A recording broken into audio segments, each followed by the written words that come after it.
Dios les bendiga, mis hermanos. Un placer poder estar compartiendo la palabra de Dios, la visita tan maravillosa que tenemos de los hermanos de Oklahoma. Quisiera comenzar con este texto que nosotros nos recuerda a través de los escritos del apóstol Pablo la importancia de la unidad.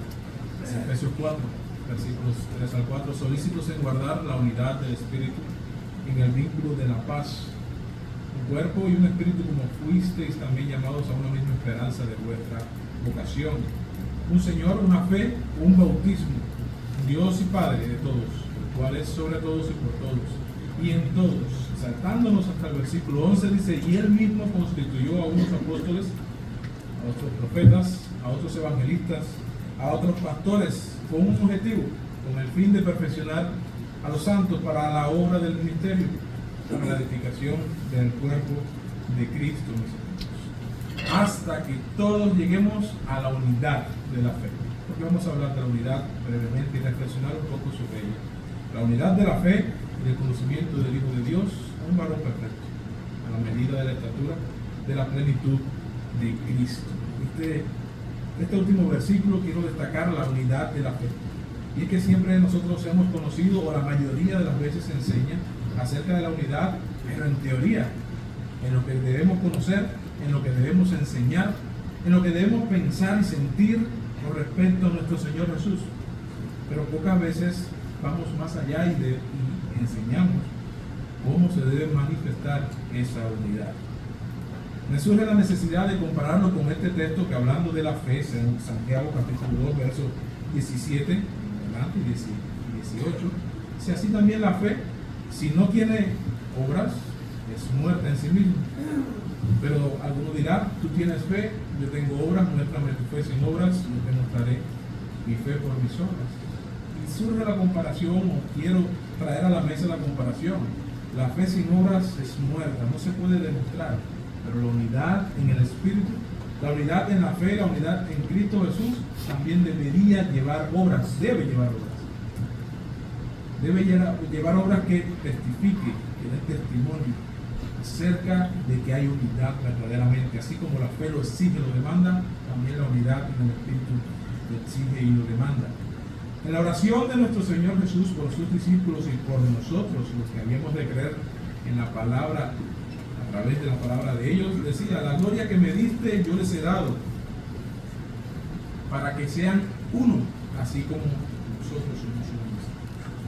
Yo en ellos y tú en mí, para que sean perfectos en unidad, para que el mundo conozca que tú me enviaste y que los has amado a ellos, como también a mí me has amado. Pero quiero destacar la palabra perfectos en unidad. Investigando y buscando, vamos a la conclusión que la palabra perfecto fue traducido del griego, ¿cómo se pronuncia esta palabra? No lo sabemos. Teteleumene,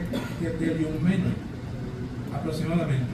Es la palabra que se usa en ese versículo en griego, en los escritos más antiguos, desde la cual se tradujo la palabra perfecto. Curiosamente, esta palabra en griego tiene la misma raíz que este otro vocablo que conocemos un poquito más, teleios, usado en 1 Corintios capítulo 13, versículo 10, cuando habla de cuando venga lo perfecto, lo completo. Teniendo la misma raíz, sabiendo que esto significa completo, comentamos y podemos descubrir que la palabra, precisamente tetelomeno, quiere decir terminado, completo en unidad. Y resalto la importancia de este concepto, porque la palabra perfecto quiere decir que cumple con todo por lo cual fue creado o fue instituido, que tiene el más alto grado de excelencia en aquello en lo que se tiene contemplación, en lo que se está proyectando. De manera que si algo fue terminado en unidad, Él quiere, nuestro Señor Jesús, ora para que seamos terminados en todo tipo de unidad, no solamente en lo que pensamos, en la teórica, sino que en la vida práctica demostremos unidad. No ora nuestro Señor Jesús para que vivamos solamente lo mismo, sino para que vivamos lo mismo y busquemos compartir de la misma manera que Él vivía en la presencia del Padre. El Salmo 133, no lo voy a estar leyendo completo, solo el versículo 1 y pedazos del versículo 3. Mirad cuán bueno y cuán delicioso es habitar los hermanos juntos en armonía. porque allí envía Jehová bendición y eterna. Es maravilloso. Y las personas que han obedecido a Cristo y conocen de estas palabras, de este salmo, saben lo maravilloso que es precisamente tener convivencia con los hermanos. No solamente para adorar, sino para trabajar en pos de la obra y de todas las necesidades que demanda la congregación, la iglesia. Pero más aún allá. No solamente estamos hablando de la unidad de una congregación, de los miembros de una congregación, sino la unidad que manifestamos cuando tenemos la oportunidad de tener la presencia de hermanos de otra congregación. Esta unidad entre congregaciones hermanas, porque en la distancia compartimos el mismo sentir que es en Cristo Jesús. El sentir de estar juntos para habitar juntos en alegría, en gozo, en armonía, sabiendo que allí, o sea, aquí, Dios envía bendición y vida eterna. Y sabiendo esto, mis hermanos, me atrevo a argumentar algo más. No solamente buscar estar unidos, sino practicar lo que la Biblia a veces nos enseña, usando analogías tomadas de algo tan importante, tan sencillo, a veces tan cercano a nosotros como nuestro cuerpo. Primero Corintios 12:26 dice: de manera que si un miembro padece, todos los miembros se duelen. Si un miembro recibe honra, todos los miembros con él se gozan. Asimismo, cuando la congregación hermana está sufriendo o tiene algún padecimiento, alguna tribulación como congregación, nosotros tenemos que recordar que somos miembros del mismo cuerpo que el Señor Jesús. Somos partícipes de la misma salvación que nos da nuestro Señor Jesús. Y de esta manera recordar que si alguien se está gozando, también vamos a gozarnos por los logros de nuestros hermanos. Porque se establecieron ancianos, se completó el gobierno bíblico, porque están alcanzando más almas, más jóvenes se están sumando a la tarea, y saber que mis hermanos están ganando almas y más jóvenes para la tarea es un gozo también de nosotros, aunque estemos aquí a la distancia. No solamente de esta manera, a veces también tenemos que pensar, mis hermanos, lo que dice aquí. En cuanto a la ofrenda para los santos, es un texto utilizado para instituir o reglamentar el uso de la ofrenda, o cómo se debe dar, o cuándo se debe dar. Pero a veces lo relacionamos con el amor, pero pocas veces lo relacionamos con la unidad entre iglesias.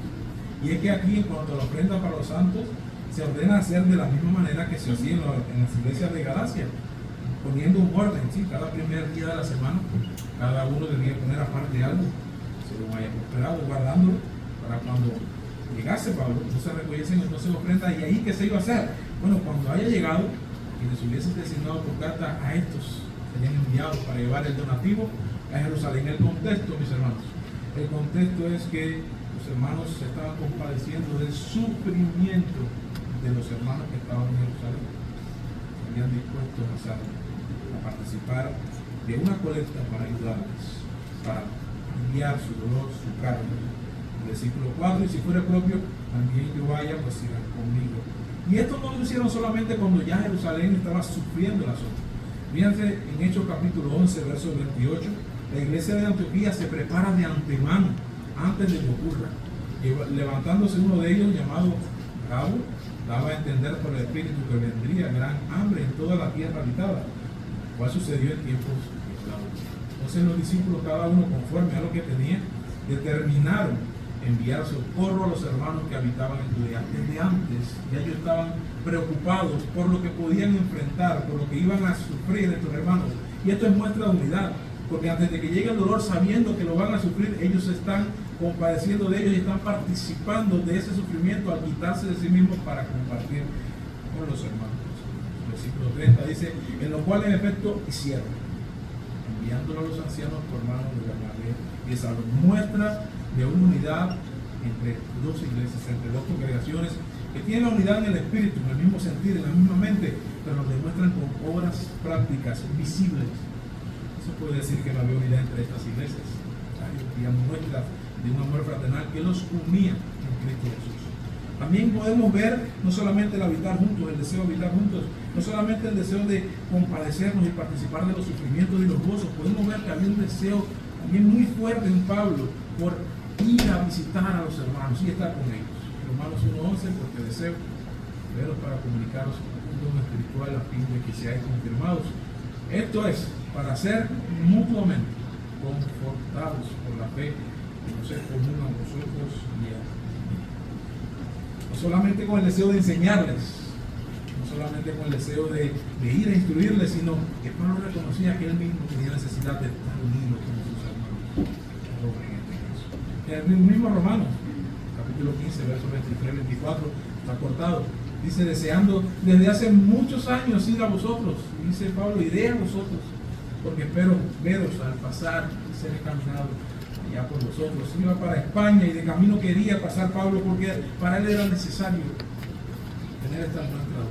Así como la fe sin obras es muerta, la unidad debe llevar obras para que esté viva, para que sea efectiva, para que dé testimonio de que realmente tenemos todos un mismo pensar, un mismo sentir, y que estamos en el mismo Cristo, en el mismo Señor que nos salvó y nos rescató. Si no tenemos unas obras que digan, que testifiquen lo que sentimos con un solo sentir, pues no habrá importancia. Nosotros somos hoy bendecidos. Estamos participando de experiencias, de prácticas, como mismo padecía, como mismo lo hacía la iglesia en el primer siglo, compartiendo este sentir, de ayudar, de compartir, de pasar tiempo y de gozarnos en actividades en conjunto, de acercarnos a los hermanos o de recibirlos, gozarnos juntos todos en la presencia del Señor. Somos muy bendecidos por tener esta posibilidad. Tenemos el mismo sentir que desde el primer siglo. El Espíritu estimuló en los corazones de los hermanos y hoy nos gozamos también con ese mismo sentir. Maravillosa es la unidad cuando lleva obras, porque las obras nos llenan de gozo y nos confirman la fe. Dios bendiga,